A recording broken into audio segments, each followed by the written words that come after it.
This is the DFO Rundown with Frank Seravalli and Jason Gregor. Welcome to episode 257 of the DFO Rundown, brought to you by Betano. Please play responsibly. The game starts now at betano.ca.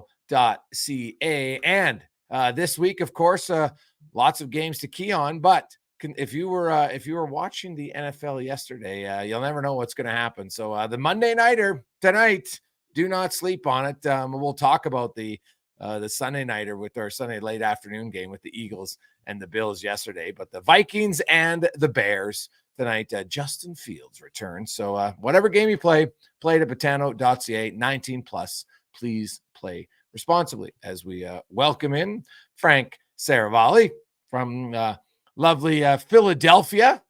10-1. 10-1. Yes, tad rainy yesterday for you and the tie man.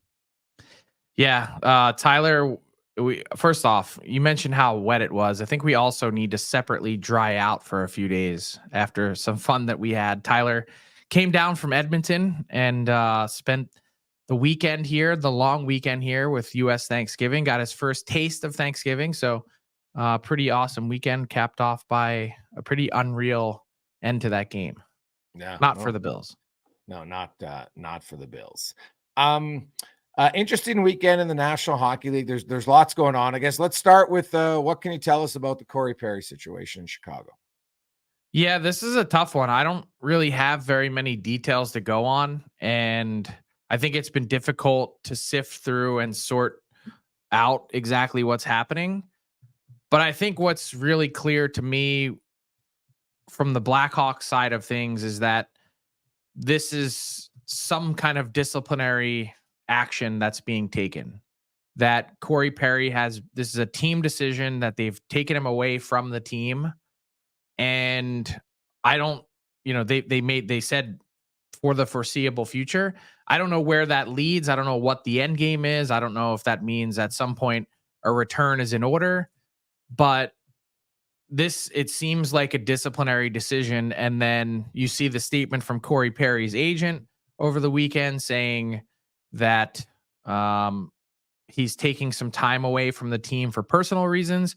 I know that some people might look at those two differing statements and say, well, this seems like both sides don't have their act together. My answer to that would be, I'm pretty sure that both of those two things can exist in concentric circles. Yeah. So that's the situation as I understand it, pretty murky.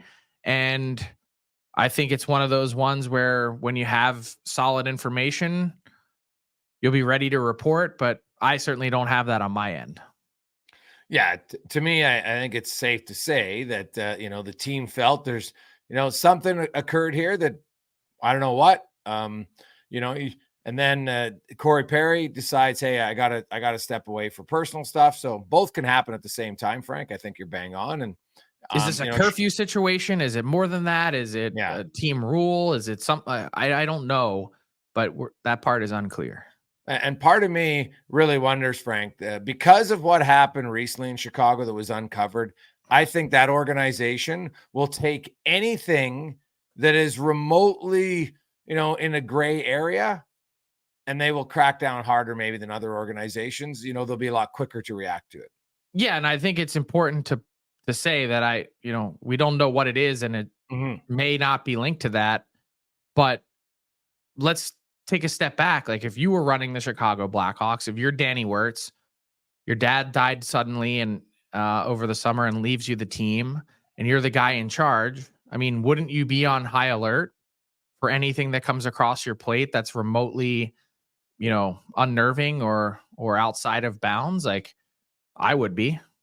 Oh, 100%. Yeah. So no, that it makes sense. It, hate to say it for the Blackhawks, they kind of are where people expect them to be. They're currently in 31st place. This is a rebuild. And, some of the veterans, obviously Perry's now gone.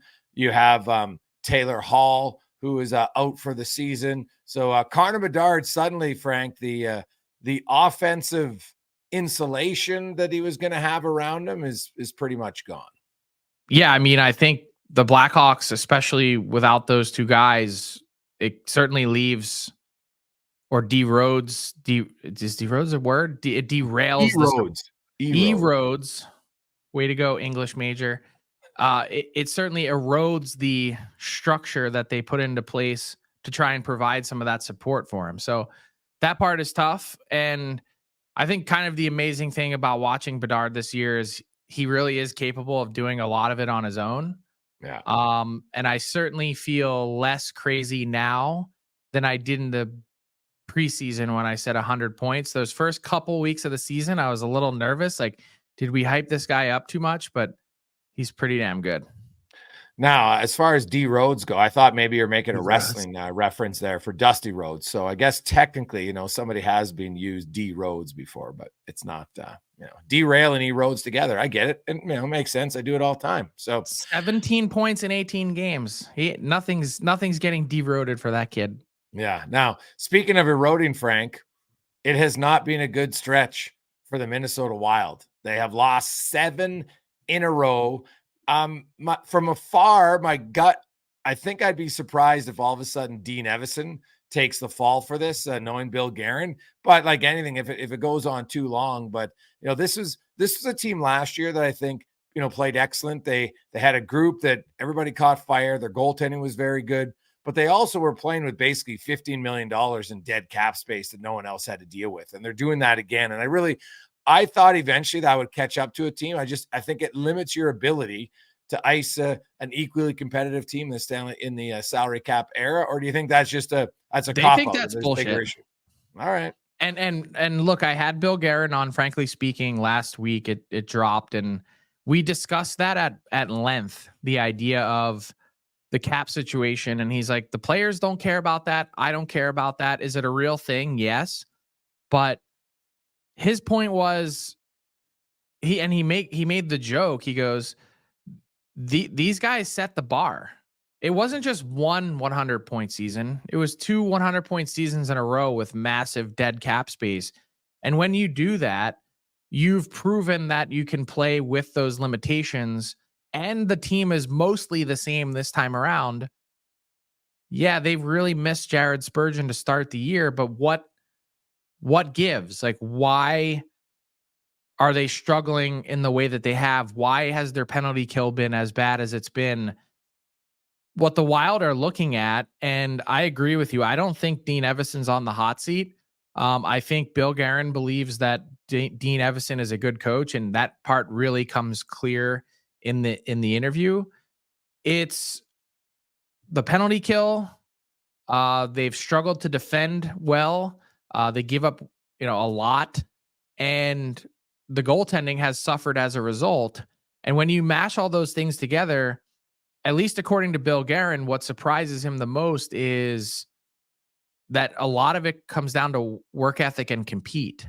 And that's the part that he can't really figure out and or excuse. So that's the real concerning part. And I thought, watching that team in Sweden, I thought they actually played pretty well in those 2 games there. They come out with 2 points, essentially go 1-1 on the trip. And they lose both, one in a shootout, one in overtime. And they got some good penalty killing, and they got some saves. And I was thinking, okay, maybe this is a spot where this team will turn the corner. And then they come back, have most of the week off, lose to the Avs, lose to the Red Wings. I mean, they're not putting it together, and it's starting to get late early for a team that is in 14th place in the West and has now been passed by the Oilers. Yeah, the benefit for the Wild is the race Central in the Division West isn't very good. Well, not even That's the benefit for the Oilers too, right?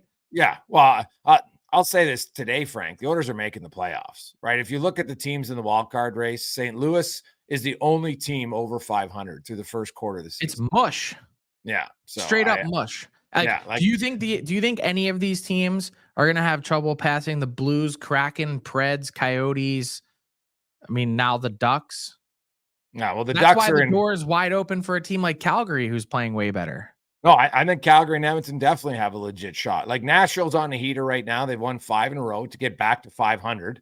But when I look across the board, top to bottom to Nashville, I'm like, they're going to have to rely on a lot of guys, young players. So I think eventually, Edmonton, and your interview on Frankly Speaking with Doug Armstrong is the one that just makes me wonder, what does St. Louis do? Now, Jake Neighbors has kind of found his game at the NHL. Like a lot of young guys, it takes a while, but he's on a little bit of a heater. And that's what you need sometimes from a team that was planning, maybe, Frank, to continue retooling, where all of a sudden, if your young players play well, you can't control that as a manager, right? Like you're in a tough spot because you're like, well, geez, maybe we'd like another year where I trade off some guys. No, but I don't think the Blues are going to flinch. I personally, the interview didn't drop yet, but I had a very similar conversation 20 minutes before talking to Doug Armstrong. I sat down with Barry Trotz, and that Frankly Speaking will drop soon. And he essentially says a very similar thing. We had to refocus and make some tough decisions. The Preds did a lot of their selling last year at the deadline. Yes. I don't know that there's that much more to sell, but the Preds aren't really focused on being a playoff team this year, but they see the value, and so does St. Louis, in these sort of mid-size NHL markets to remain competitive at the same time. Mm-hmm. They're probably not going to sweep the legs out from under their players, but can Saros kind of lift you there single-handedly into the playoffs? Maybe. He might. He's that good, right? And and right now there's lots of teams that have a chance. There's no question about it. The difference between Minnesota is like Minnesota doesn't have McDavid, right, or Draisaitl. That's just a fact. And so Connor McDavid. They do have Kaprizov, and where has he been? Yeah, well, this is a guy that 2 years ago we're talking about in the Hart Trophy race. Yeah. Well, guys what's happened to him? He doesn't control and dominate play the way that he used to. After watching Connor McDavid up close, Frank, where the best player in the world at times was even battling his effort. If you look at all of his underlying numbers, he was doing lots of things right. But even him who kind of scores in the NHL for fun, it almost looks like. I know it's super hard work for him to do it that regularly, but watching McDavid and a guy who, when he scored that goal from the goal line on the one-timer in Florida, like literally, Frank, it was like an anvil removed from him. And all of a sudden he was fast again and he had all this speed and he's blowing by guys. And you're just like, geez, even the best player in the league might battle for a time with some confidence issues, right? And it could weigh you down. And so I do, because Kaprizov, the one thing about Kaprizov was, Frank, like, he was dangerous almost every shift, or at least every second shift. And he would do something to make you go, what? Like, he made the Wild exciting, which is really hard to do. And he just doesn't have that right now. So if you look at it's the goal scoring to me that is shocking. If you look at his numbers, and he came into the league in a shortened year, 27 goals in 55 games, that's a 40 goal pace. So he went 40, then the next year 47, and then the following year, 40 goals in 67 games, which is a 49 goal pace. So 40, 47, 49. He's on track for 27 this year. Yeah. Hey, man. And he's getting paid big boy money. Like, you can't, on a team with cap issues, and you devote that much coin to him, he's got to take over games. He's got to carry you on his back. And like, I was looking at his, he's just, the finish isn't there for him, right? Like, his shooting percentage is half of what it normally is. Half. So you would think that turns around at some point, right? You would think, yes, that at some point, here, and his shooting percentage was like, we're talking around 16, right? It's not like he was at 20, but now Draisaitl maintains at 20 because that's just what he is. But, I think that's kind of who Kaprizov is. He's obviously an elite scorer, as you mentioned the goal scoring numbers, but he has got 6 goals in 19 games, and he's got 68 shots, Frank. Like, if you prorated, it's down a little bit from what he was the last few years. So he probably needs to shoot more too, but it's not like it's down half like his shooting percentages. Yeah. I think the Wild can get back in it because of all the things that we just talked about. They were a really streaky team last year. Like, they had some big skids and big streaks, and maybe that's not the same, but I just look at the rest of the wild card standings right now. Like, I think you can pretty much lock in the top 3 in each division. And if that's the case, and you've got one team over 500 for 2 spots, I mean, probably pencil in the Oilers. And then it's probably between Minnesota and Calgary for the next one, right?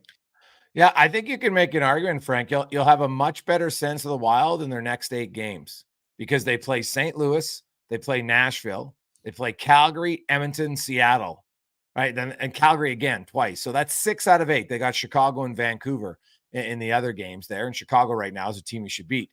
But so they have those 6 head to head against the teams Edmonton, Calgary, Seattle, Nashville, St. Louis. They're all battling for them. To me, you've got to win more than 3 of those games head to head.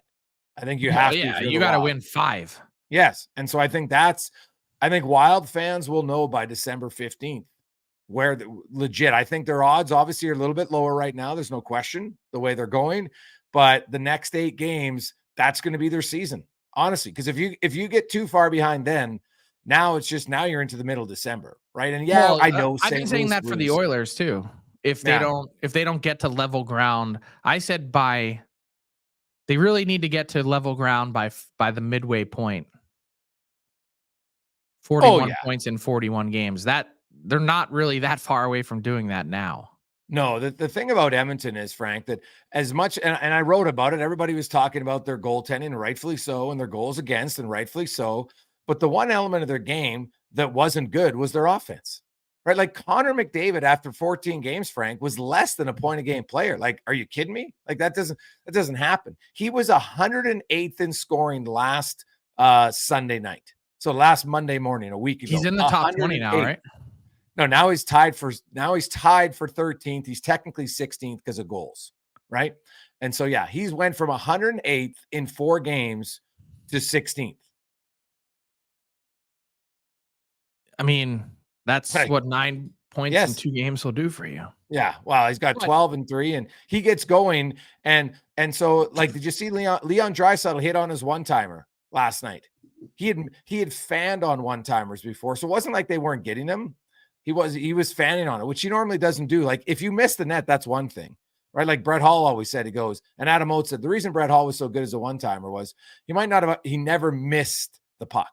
Right. And Draisaitl was actually fanning on it, which I hadn't seen in 4 years. Like, so the order still, there's question. The power play gets going, and the power play looks just from Washington alone look totally different. Oh, yeah. They got against the Caps team that was 96% in their previous 11 games. And then they destroyed them. Yeah. 3 goals on 4 chances in the second period alone. So, you know what? So let me throw this at you. Are the Oilers back? Yes or no? I think they're probably very close. Like I'm still not in love with their team defense, Frank. I've said this before. I need to see for a month that they are committed to playing sound defensive hockey. So what's your confidence level on a 1 to 10 scale of them making the playoffs? No, that they're back to being a solid team. I would say maybe like an 8, 7.5. It's still pretty high. Yeah. Like Stuart Skinner's played better.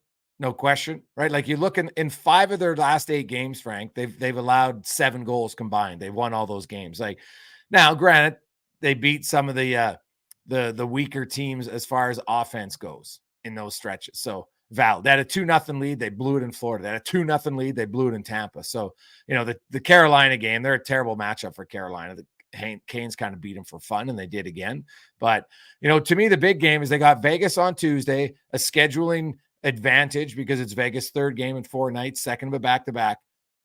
And then they got the Red Hot Jets on Thursday. And then the Oilers kind of have like a mini bye week where they got 5 days between games. They play Thursday and don't play again until the following Wednesday. And the one thing that has improved a lot under Chris Knobloch, and I liked his answer about it. He goes, hey, it's a little bit of luck, but their penalty kill, which was atrocious in 7 games, is now 89.6, and they're actually net 100% because they've allowed 3 power play goals, but they've scored 3 shorthanded goals. So I think Edmonton, like if you look at the wild card teams, Frank, and I had to rank them amongst the 8 teams that are battling for those 2 spots: St. Louis, Seattle, Calgary, Edmonton, Nashville, Minnie, Arizona, Anaheim. I would rank Edmonton first as far as the team with the best chance to make the playoffs. I would agree. Yeah. So the teams to me that are interesting are St. Louis, Calgary, and we mentioned the Preds, and you talked about Barry Trotz. They've won 5 in a row, and they have UC Saros. And no question in my mind, UC Saros is the best goalie on any of those teams. And we saw Sorokin last year. He almost drug the Islanders in. I wonder, can UC Saros drag the Predators to the playoffs? He could. But I would say of all those teams you just mentioned, isn't the real nightmare scenario what's going on in Calgary? Yeah. You have this team that stumbles out of the gate. Now they seem to be playing over these last couple weeks like the team that many of us thought they could be. And they've got all these pending UFAs that they could cash in on and begin to reboot things and do things a little bit differently. But now they're squarely in the playoff race. And in fact, the percentages might point to them being a playoff team. Oh yeah. Do you have to, if you're Craig Conroy, do you have to give this team the rope to get in? Or have you seen enough to this point in the season where you can say, we might get in, but we're not a threat. And we need to do things a little bit differently here, because the last thing you want to do is either have guys walk for nothing, or maybe even worse than that, commit term and dollars to them, and then you become the Islanders of the West. It's a fair question. I love your comparison to the Islanders of the West. Although I think the Flames top to bottom have more talent. But the Islanders at least had something you could hang their hat on, which is we went to the Final Four 2 years in a row. The Flames don't even have that. They have no playoff success to speak of. Yeah, that's totally valid. The difference in Calgary, though, is, Frank, like Mangiapane's young. They brought in Sharon Govich. She's played well. Connor young Zari, is Dylan Mangiapane? Like, Dubé. I don't look at any of these guys and I'm like, you're young. Well, man, I look at He's Sharon 27. Govich He turns 28 in April. Yeah, That's not young. Well, compared to the Islanders, that's what I meant. Like, the Islanders made no changes. Like, at least Calgary's brought in some new faces in the last year or two, right? Like, Possible Sills 24, he's young. Connor Zari, Dylan Dubé, like, they've got. And they're going to continue to sprinkle those guys in all year, which I think is a real positive. Yeah, but if they get in, are they a threat? Probably not. They're a bad matchup for Edmonton, right? And they're a bad matchup for Vegas, or Vegas and Edmonton. Sorry, are bad matchups for Calgary. That's their issue. So is LA, and so is go through the list. Yeah. No, I think the challenge is going to be, Frank, they've got all their UFAs at a position that usually lots of teams are in dire need of, right? Noah Hannafin, solid defender. Chris Tanev, just like a really good defender. He'll be 34 next year, so I doubt his cap is going to be. But him. Just all you need is a playoff run from Chris Tanev. Like, you're not trying to get married; you're just trying to date. No, that's what I mean. Exactly. He's got lots of value. I think Zadorov at 6'6", 248 and pretty mobile, he has a lot of value. So the problem for the Flames is they've got lots of value pieces, but I don't think they want to lose all of them, because you can't just go out and hey, look, here's another NHL defenseman on this tree that grows in the backyard, and you can just pull them off. Like, it doesn't happen. I was talking to a GM this weekend, and he goes, I would love to drop my pants and just shit out 2 really good defensemen. But that's not going to happen. No. Like, it's it crushes an organization. Like, look at, on a totally different, for different reasons. Look at Edmonton. They lost Oscar Klefbom because he had arthritis in his shoulder. Nothing you can do. It had a really good contract. And Adam Larsson's father passed away in Edmonton, and it was emotionally too tough for his mom to ever come back to Edmonton, so he left in free agency. Like, those are 2 of your top 4 defensemen gone in the span of a year. You can't replace them. You're still trying to find a replacement for Adam Larsson 3 years later. Like, it's they lose Tanev, Hannafin, and Zadorov. Who are they replacing them with? What, like dreads on free agency? Like, it's not happening. But that's why I said the playbook has to be what the Canucks did, right? We don't know the full extent of everyone that's available. The fact that they got Filip Hronek and did things quickly, not just executing the trade, but taking the trade chip from Bo Horvat's deal and then flipping it, that's the playbook, I think. Easier said than done, maybe. Well, But that's we what I don't was know gonna say. what's out there and what's available, the full True. extent of it. There's guys like that every year that pop up that are like, man, I didn't know Sean Dursey would be moving from the LA Kings. Sean Walker. Yeah. Sean Walker was a cap casualty for a team that had too many right shot defensemen. No, but but a fair point. If you're the Philadelphia Flyers, though, there's another guy you probably want to sell high on. Of course. Yeah. Because people were looking at him before going, not entirely sold this guy can play. Like, let's look at the teams, Frank. Tampa Bay, Toronto. I think Edmonton needs a right pair defenseman. Like, there's lots of teams that are in the win now mode, and maybe even Colorado with the Sam Girard announcement, right? These are all teams that are looking for defensemen. And so all you have two or three. Everyone's looking for defensemen. Yeah. But like there's some teams even that the be bad teams are like, hey, we need a defenseman. Yeah. The Anaheim Ducks are like, hey, we need a defenseman. Yeah, but they're not going to be paying first rounders. You know what I mean? Like those but other what I'm teams, saying is like, they had to go out this summer and sign guys. Yeah.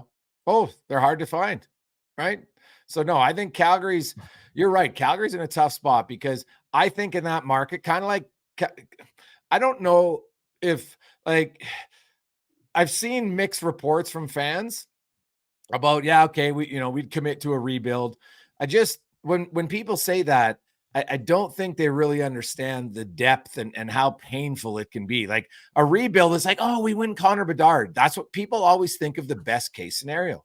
You win Connor Bedard. It is the best case scenario, but it's probably a 3% chance. But first of all, there's no Connor Bedard in this draft, is my point. Right. Some years you win the lottery and you get Nail Yakupov. Yeah. Good example. Some years you win the lottery and you get Austin Matthews or Connor Bedard or Connor McDavid. Like, it's timing, it's luck, it's prudent maneuvering with trades. Like it's all those things. But St. Louis and Calgary and Nashville all have something in common. They have some elite pieces that they're never really going to bottom out. And they also all happen to play in a market that I don't think would tolerate 8 years of darkness. Chicago is different. They won 3 Stanley Cups in the last 10 years. Yeah. Or 13 years. You could probably sell a fan base and say, you know what? We have to do this. We have no choice. And they didn't have anything else to build around. The Flames are stuck with, for better or for worse, with Huberdeau, probably Weegar, probably Kadri, and at least for the short term, Jacob Markstrom. The Blues have Kyrou and Thomas and Braden Shen and the 4 defensemen that all have no trade clauses and Jordan Binnington's long-term deal. They're not bottoming out. The Preds have Roman Josi and UC Saros and you can work your way backward and see, hey, which teams can do the tear it down to the studs and which can't. And oh, by the way, Nashville, St. Louis, Calgary, mid-size NHL markets that when the team is no good, no one shows up. Yeah. Wow. And all you got to do is look at the pending UFA list for defensemen, Frank. Like, obviously we mentioned, Tanev, Hanifin, and Zadorov in Calgary. There'll be 3 of the top D-men on the market, right? Tyler Myers is there. Brady Shea would obviously be at the top if he goes. Then you've got Walker. Tyson Barrie's a very good power play guy if you want him. Dylan DeMello, pretty sound defender. Alexander Carrier in Nashville, pretty solid. Then you got guys like Gustav Forsling, probably underrated a lot in Florida. Yeah, someone from Florida is going to have to go, aren't they? Oh, yeah. Not at the deadline, because I think they're probably just going to keep them. But between Forsling and Reinhart and all those guys that they have on their crew, like, you're not going to be able to keep all of them, are you? No. What about Carolina? Brett Pesce. He's a great one, but he's another guy that I don't think they're going to trade because they're in win now mode. What do you pay Brendan Montour? That's a really good question. Like, I think he had a career 73 points last year. It was kind of out of the clear blue sky. His previous career high was 37. Yes, it's a one-off. I'm not paying Brendan Montour he would need to score, and I know he started injured, but he had to be at a pace that puts him similarly around 60 plus points this year. right, on an 82 game season pace for me to even consider it. And, he's a smaller defenseman, Frank, as you said, historically, decent puck mover. Some will say, hey, he emerged, he got an opportunity they didn't have before. And there's some validity to that, but I'd be cautious. I think he was always a good player, and I think his confidence was shattered in Buffalo. But when you looked back on his days in Anaheim, like, that guy seemed to be elite. And then the Buffalo traded a lot for him, and he didn't pan out because they broke him. Yeah, well, I want to see what he does this year in Florida. Like, I think obviously Florida want to keep him, but there'll be some defensemen available, Frank, for sure. But like anything, usually free agency is where you overpay, especially in the first 72 hours. You know who's also looking for a defenseman? Toronto. The Toronto Maple Leafs. Well, they got the cap space right now with John Klingberg. Yeah, and that's probably the best situation that they could have hoped for. They took a flyer on John Klingberg. I would argue that they were flat earthers or deniers in watching him for the last 18 months to decide that that's how they wanted to allocate $4.1 million. Nonetheless, it's not all that often that you make a big mistake like that and then get a reprieve in the same season, let alone 6-7 weeks in. Yeah. Wow. I look at Toronto. They wake up today, Frank, and they're in the eighth spot. They're in. Now, I don't want to say trouble, because I also think this part is true. If we say it over and over and over again, that whatever happens in the regular season doesn't mean anything in Toronto, how long until the players just start believing that? I don't want to say they go on autopilot, but if we're really going to authentically sit here and say that, then that means it should also be true. Well, I think in Toronto's case, I always say this: the regular season matters, because if you don't get in, trust me, okay, like, and there's no guarantee. Like, I looked at Tampa Bay as a team that was they made the cup final. Toronto's never done that. They made the cup final in 15, lost out in second round 16, then missed the playoffs, not by much, then 94 points, but they still missed the playoffs. No chance. Right. And then 18, losing the first round. 19, best team that we'd seen in decades, losing the first round. Like, it's not like there's ever a quick fix. So Toronto's window is open, but there's no guarantee that they get in. The East is pretty competitive now. I still think Philly and Detroit, Toronto's better than them, and they will find themselves. Now they are ahead in Philly, but Philly's in the Metro. But I still think, like, the Metro division's the one, Frank, that's interesting to me, because Washington, New York, Pittsburgh, like, if I had to guess today, I'd still guess Pittsburgh out of those three, who could give Philly the best run for the number 3 spot. You don't really think the Flyers are actually in the mix, do you? I think they'll be in the mix, 50 Frank. games from now, will we be saying the Flyers are in the mix? No, not 50. No, I don't think so. Okay. But look, like, the thing about Philly is, like, how good are the Islanders, right? Now, the Devils are the other team that's going to come on. I forgot them, obviously, because of all their injuries, right? That's the big one, right? That you're looking at going, hey, they've really struggled with their injuries to Hughes and Heischer. Heischer comes back on Saturday. They maul the Buffalo Sabres, who had only 12 shots in that game. And Buffalo, to me, is a fascinating team. And by the way, keeping a real close eye on Patrick Kane and his situation early this week. There seemed to be some hint over the weekend that he might be picking the Sabres. That part obviously isn't confirmed. We talked last week about the Florida Panthers potentially being a front runner for his services. I think there's been a bunch of teams in the mix. I know he's narrowed down his list. I don't know where he goes. I don't know where he ends up, but I think the Sabres are a fascinating fit. That team is perplexing to me this year. I thought they'd be taking a much bigger step, and they haven't. No, well, I cautioned everybody to start. I said, remember that they were 31st in 5-on-5 goals against last year. That's a real, you look every year, Frank, there's teams that can be top 10, top 8 in goals that don't make the playoffs. But I think out of the 16 teams, it's been 15 of the top 16.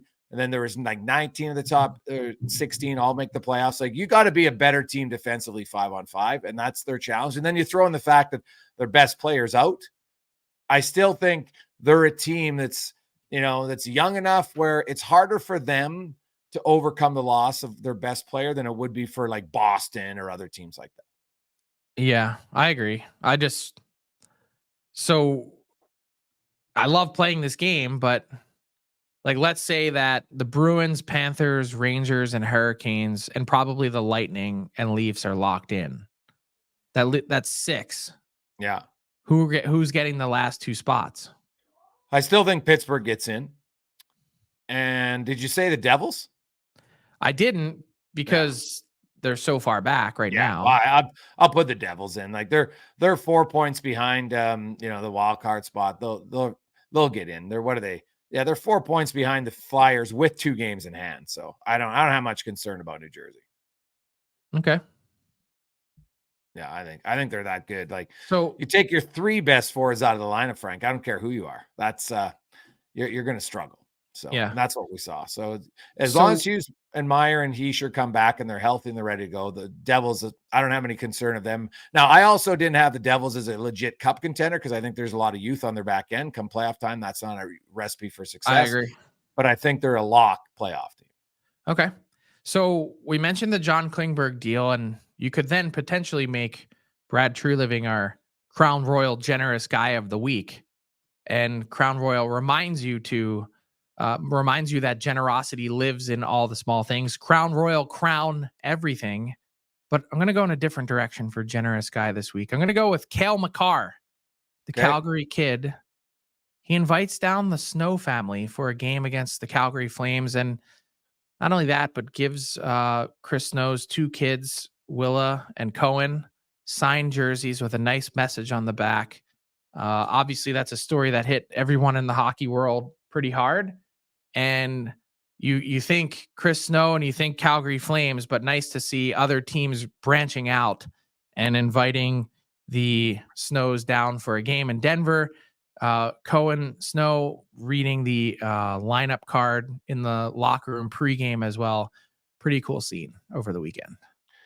All right. My generous guy, of course, coming off of U.S. Thanksgiving, one of the greatest movies of all time. Of course, now it wasn't necessarily around Thanksgiving, but it's around the holidays, Frank, and you get it. And I don't know if Tyler, does Tyler know who Neil Page is or Del Griffith?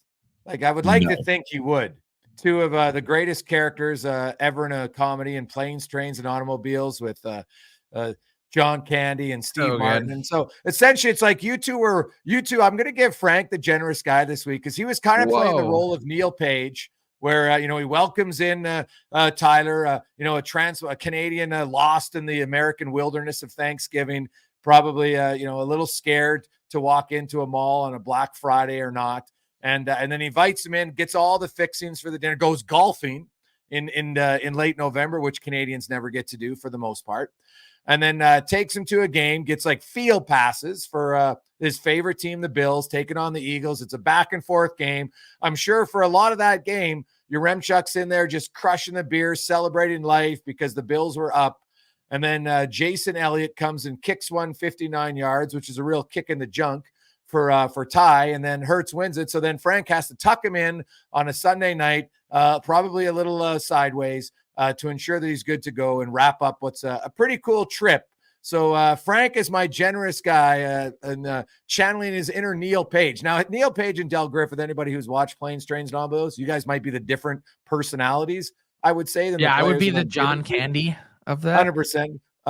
Ty can, Ty's not as anal, but I could see Ty, in an airport, reaming out the car rental lady if he doesn't get his rental right. So I could see, like, Ty's got that kind of quiet, all of a sudden snap ability. So I could see him pulling a little bit of a Neil Page. Well, thanks. I never really thought that would be an option to be considered the generous guy.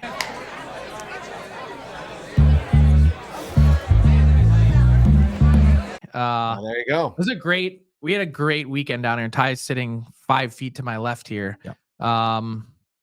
At one point, so we're on the sidelines and the Bills are warming up, and Tyler looks at his girlfriend and goes, "This is the best day of my life." It was pretty sweet. We had a really, really good time. Frank took me on like an Eastern world tour or whatever, because we were obviously in Philly hanging out at your house with your family for Thanksgiving. We were in Atlantic City at one point. We were golfing. Then we were out to watch the football game. You took me to the beach, and I got to walk around the beach and watch the waves come in. Oh, it was an unbelievable 5 days, I guess. 5 days that was also flew by. We did a lot. Yeah, there you go. We crammed a lot in. So we definitely had some fun. Probably need to dry out for a few days. Yeah. Tyler is not really a good influence on my liver. No, I am not. Well, why don't we bring him in then for a little addition? I don't even know if it's filling I think it's buy or sell today.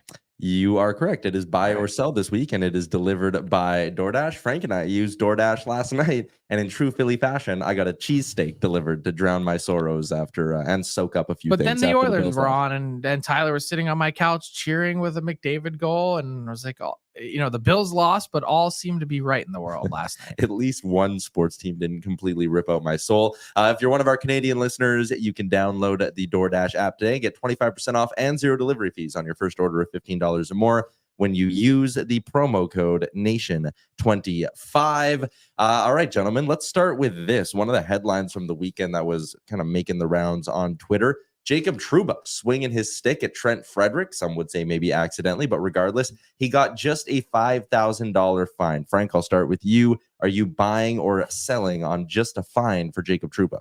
I'm selling. The Evgeny Malkin stick swing in frustration a couple years ago got him 2 games. Should have been at least 1. Now knowing what we know, there's no excuse. I don't care if you don't fully connect or not. If you're swinging your stick like that out of anger or frustration, you deserve at least a game. Well, the ref's standing right there. What the hell? And then people are like, well, he's off balance, this or that. Yeah, guess what? There's an actual rule. You need to be in control of your stick, right? That's why you get double minors and high sticking all the time. To me, it was a farce that he only got a fine. I couldn't believe it. Like, I watched the replay and I'm like, okay, I got to see this again. Like, how is this not a suspension? What am I missing? And I watch it and you're breaking it. Oh, people, look, he's, the one angle they had kind of, oh, he's off balance. Then I look and I'm like, when you're off balance, you're not swinging like that. I'm sorry. He got away with one big time. And when the Trent Frederick's tough, man, make no mistake. When Boston plays the Rangers next, that's going to be much watch TV to me, because I think the Bruins have a culture in that organization for a long time. They take no BS. They take no shit. And Trent Frederick is more than willing to stand up for himself. I think there'll be some retribution. I'm not saying Trouba's going to lose or anything, because he's a pretty tough guy, but I can't believe he didn't get fined. By the way, this week also the Leafs play the Bruins again for the first time since Marchand stood there and beaked their bench, and their coach ripped them for lack of response. Will there be any response this week? Keep an eye on that. Yeah. That will be interesting. A couple of really good games this week. Sticking with the Rangers, though, for the second buy or sell question. They lead the Eastern Conference in points percentage. They're getting scoring. They're getting Hart Trophy level production from a guy like Artemi Panarin. Obviously, Igor Shesterkin back, looking good. Jonathan Quick giving them good backup starts. I'm going to go ahead and say the Rangers are the beasts of the East. They are the best team in the Eastern Conference in terms of power ranking Stanley Cup contenders. I think it is the New York Rangers in the 1 slot. Jason, you buying or selling on that? I'm buying. I like tell me what's the Rangers' weakness. The defense is good. They got a great goaltender. They got lots of offense. They got good depth scoring. They got size. I don't really see a major weakness in their game at all. And I think they have a realistic chance to win their first President's Trophy since 1994, when they won 2 out of 3 years in 94 and 92. So I like the Rangers team a lot. You know what? They'll obviously want to add something at the deadline, like most teams do. But right now, I look at their decor. I would probably want a little bit more of a banger in their third pair instead of Gustafsson, right? But that's just me.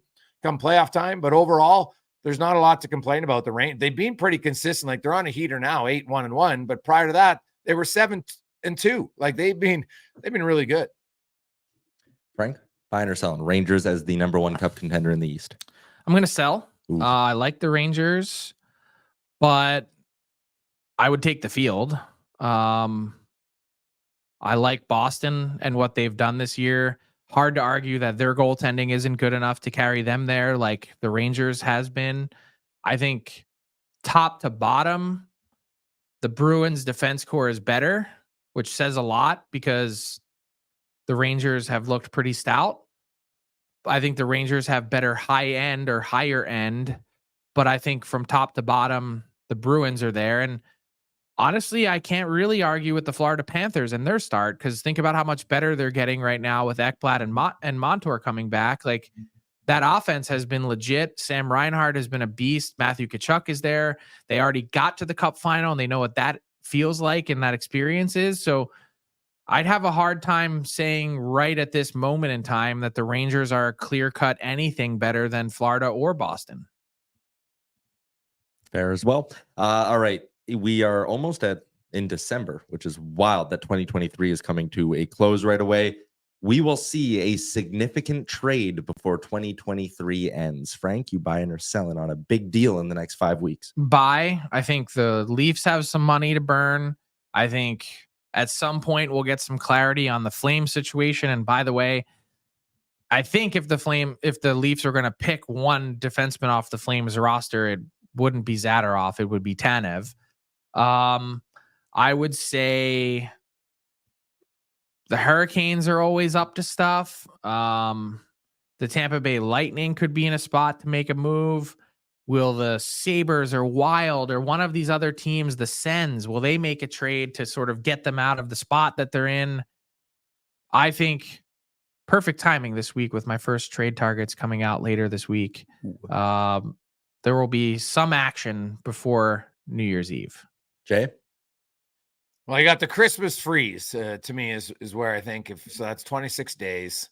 I'd love it, but I sense there's so many teams up against it with very limited cap space, and there's lots of teams that are still in it because in the West, it's a soft mush. And so I'm going to sell. And I think come early January is when we'll start to see teams have a more realistic realization of who they are. The Christmas freeze should last a month, and then we'd probably get a flurry of activity. If you started it on like December 14th. You're stealing my idea. We've both talked about this before. No, that's BS. You're stealing my idea. I said that we should have a second trade deadline and make it not the 20th, but make it like December 15th or something. And then you can't make any trades from December 15th to February 15th. And so if you don't get your business done, then you have an injury, you have what, it doesn't matter. You had an opportunity from the start of the season till December 15th, and then you can't trade again until February 15th.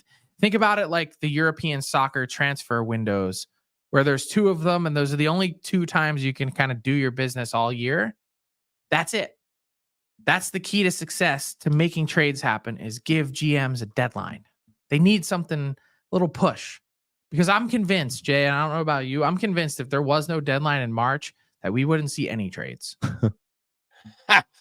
They do love to wait to make moves. There's no question about that. But I'm not sure. I love the theory of that idea. I don't like the practicality. All of a sudden, I get an injury that my team's going to get 3 injuries between. Well, that's December why it's never going to 16th. happen. Yeah, exactly. So the same guys that don't do anything are going to be the same guys complaining, "Oh my God, you're taking my ability away to do something." Touché. All right. That is a wrap on this week's edition of Buy or Sell, delivered by DoorDash. Remember that promo code top of your screen, Nation at 25 gets you 25% off and no delivery fees on your first order of $15 or more. I may be the generous guy this week, but I ain't that generous. You're not taking my idea. Now, calm down. What about the Detroit Red Wings, Frank? Just when people think they're out, the Red Wings reel you back in. They've won 3 in a row since getting back on American I'm not a soil. believer.